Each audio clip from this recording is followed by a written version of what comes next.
नमस्कार, मैं दिव्या श्रीवास्तव। आप देख रहे हैं सुनो टाइम्स। बात करी जाए हिंदू मुस्लिम करने वाली भारतीय जनता पार्टी की, ऐसा मैं नहीं कह रही है, ऐसा आम जनता कहती है और विपक्ष भी लगातार बोलता आ रहा है।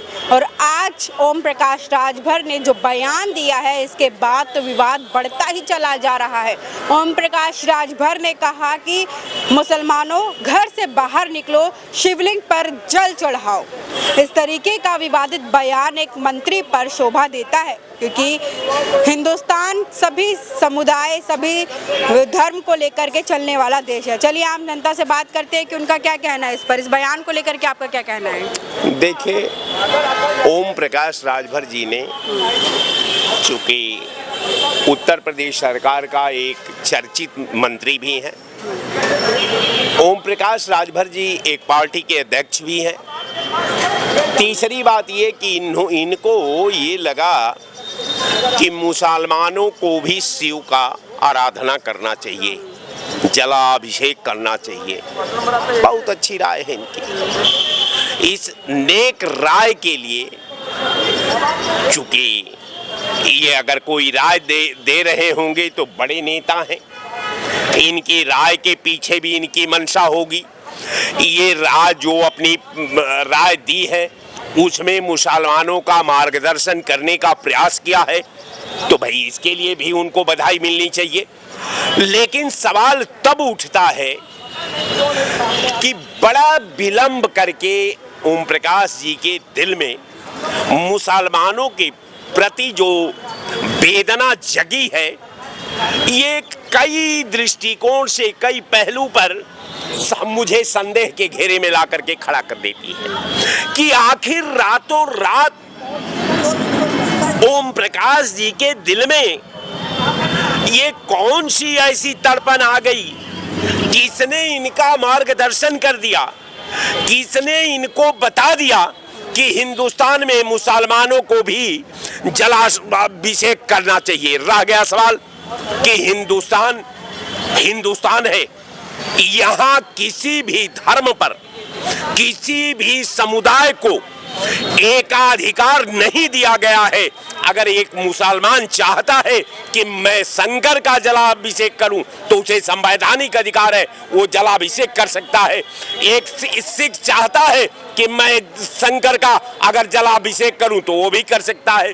यानी हर समुदाय के लोग हर धर्म में अपनी एंट्री करा सकते हैं, बशर्ते वो जो एंट्री कर रहे हैं उस दिव्य शक्ति के पीछे इनका जो मानने का तरीका है, जो इनका समझने का तरीका है, जो इनको उनसे आकांक्षा का तरीका है, हम समझते हैं कि ये काबिले गौर है। और इस पे जो है ओम प्रकाश जी ने जो आपके चैनल पर बात रखा है, मुसलमानों को किसी का मार्गदर्शन की जरूरत नहीं है। मुसलमान सक्षम है, मुसलमान जानकार है, मुसलमान पढ़ा लिखा तबका है, मुसलमान सक्षम तबका है।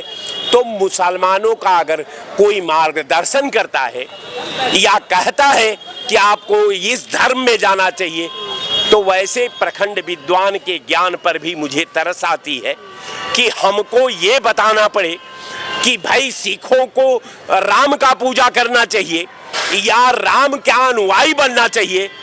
तो ये तो मेरा क्षेत्र नहीं है। मुसलमानों के हित में आप मंत्री हैं, क्या भूमिका निभाया है, जरा उसका ब्यौरा ये देश और प्रदेश देखना चाहता है। आपके आडंबर को नहीं देखना चाहता, इसलिए कि जिसके साथ खड़े हैं उसके दिल और दिमाग में नफरत भरी हुई है। अब वहां नफरत से लबालब पैमाना, ये जो है इनका जो है विधा है, इनका केवल बांटना है। ये बांट सकते हैं, ये एक नहीं कर सकते, ये तोड़ सकते हैं, ये जोड़ नहीं सकते, ये एक दूसरे को दूर कर सकते हैं, एक दूसरे को नजदीक नहीं कर सकते। तो मैं आपके चैनल पर ओम प्रकाश जी के व्यक्तित्व पर, उनके सोच पर, महादेव उनको इस तरह का नेक सोच दे ताकि वो मुसलमानों का जो मार्गदर्शन किए हैं मैं उसके लिए बहुत बहुत ऋणी हूँ।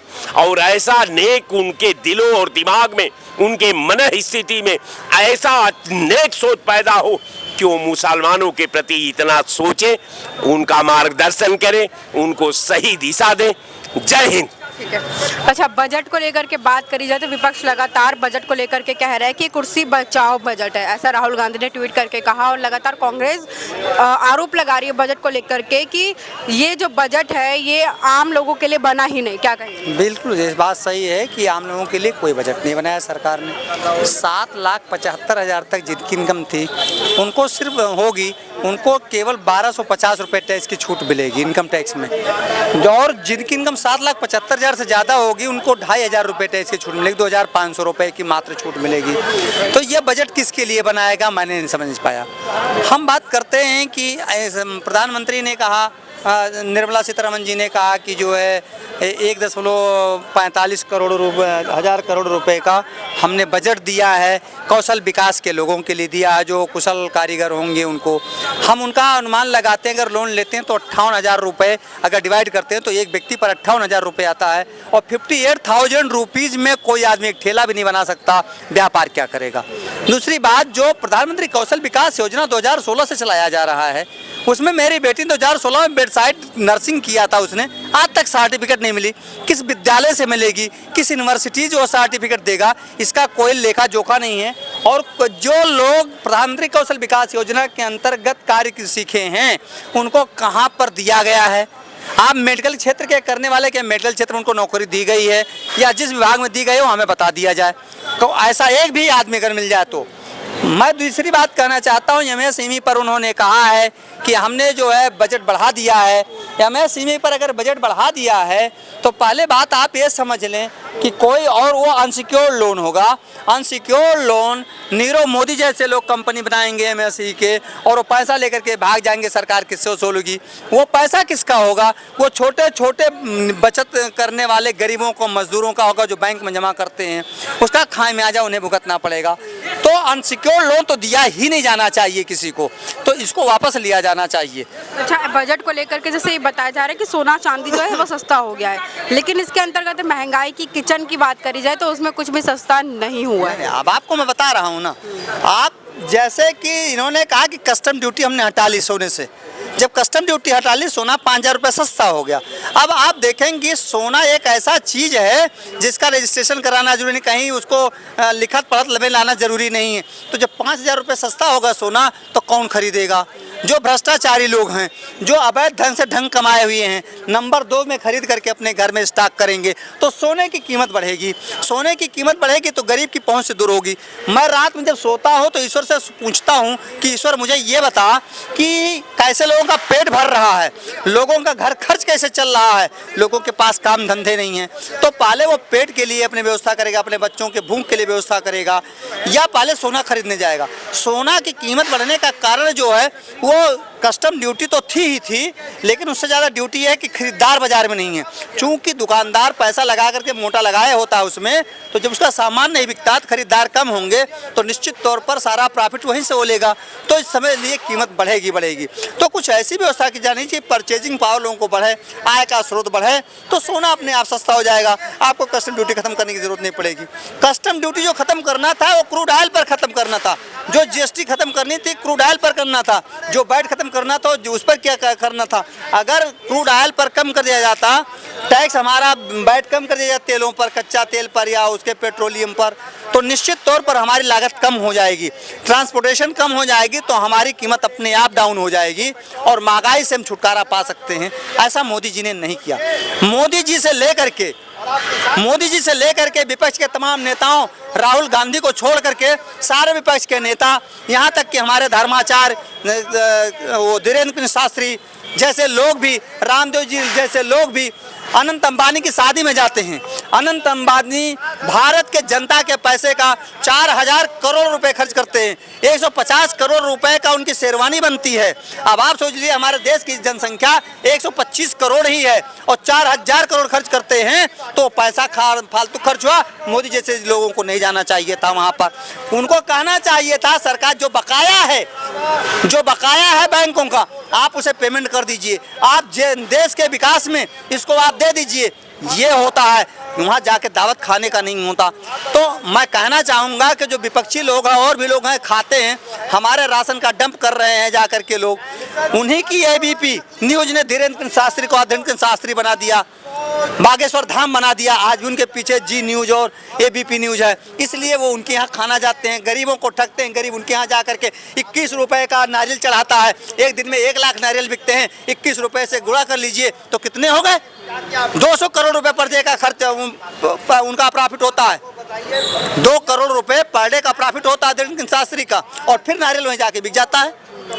इधर लिया उधर बेचा, इधर लिया उधर बेचा, ये कहानी की गई। तो हमारे गरीबों के साथ अन्याय क्यों हो रहा है? मोदी जी इस पर कानून आप बनाइए। हमारे मोदी जी ने देश के विकास पर कोई काम नहीं किया। विकास पैकेज आज के 3 साल पहले जब चुनाव था, मोदी जी गए थे बिहार में, उन्होंने कहा हम 60,000 करोड़ दे रहे हैं। क्या दे दिया? नहीं दिया। तो अभी जो बजट में चंद्रबाबू नायडू को या नीतीश कुमार को दिया है, उनको मिलेगा या नहीं मिलेगा इसकी कोई गारंटी नहीं है, का दिया गया है।